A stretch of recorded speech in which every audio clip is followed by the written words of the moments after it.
Hey engineers, I have a problem that I need your imagination for. Let's pretend that I suddenly got a new pet, an actual penguin, Peter Penguin. But he doesn't like Minnesota. It's not cold enough because he's supposed to live in Antarctica. Now, how would I get him down to Antarctica when he can't fly there? So remember that penguins have different feathers than other birds. We maybe have found some turkey feathers before, and turkeys have different kinds of feathers. Some of the feathers are used to keep them warm, and some are to help them fly. Pheasants have really cool feathers. They have long tail feathers. This is a pheasant feather. This is a pheasant feather. Look at all those cool feathers that just one bird has. Where another bird that we have in Minnesota is the grouse. And the grouse have feathers that look like this. Boy grouse have bands that go all the way across. Female grouse have a little split in that band. But of all these feathers, penguins do not have flying feathers. So I was thinking that for this week's STEM challenge, we could create a parachute that we could use our imagination to fly over Antarctica and drop our penguin safely down to the land. So let's take a look at what a parachute is. Did you ever wonder how a parachute works? Here we are about 10,000 feet up in the air, ready to take one giant leap for science. 1, 2, 3, and...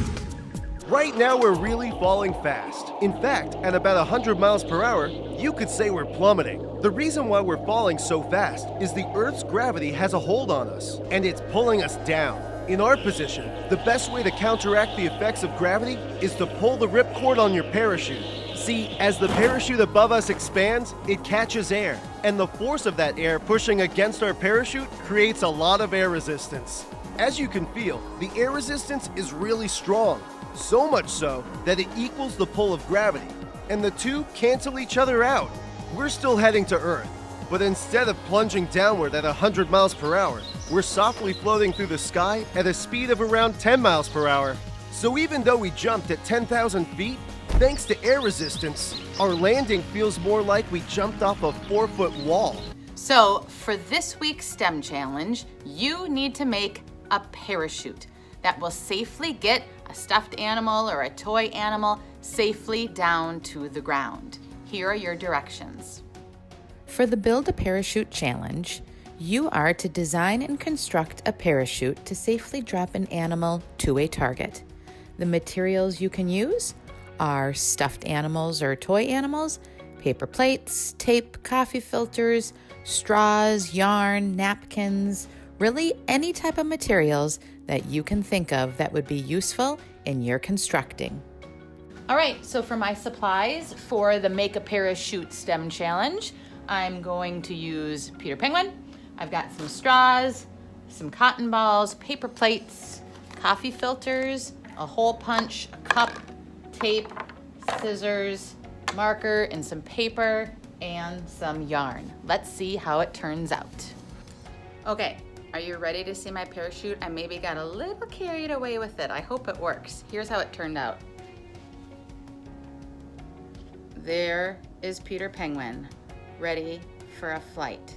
So what you're gonna need to do is after you get your parachute created, you're gonna need to find a spot that's kind of up in the air to drop your parachute and see if it actually floats down or if it drops down. As you can see, I've made a target for my parachute down here. It says Antarctica. So I've got some little cotton balls down there to be my target for where I want it to land. Let's see if it makes it.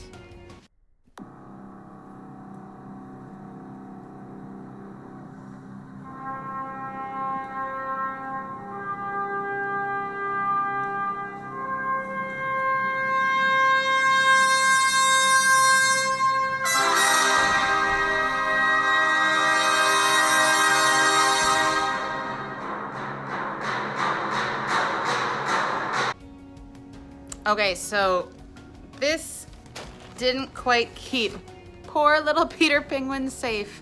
I think I'm gonna have to make some modifications to make it a little bit slower. So Go craft up your best parachute for a stuffed animal or a toy animal, or you could use an action figure too, because people also use parachutes. Have fun!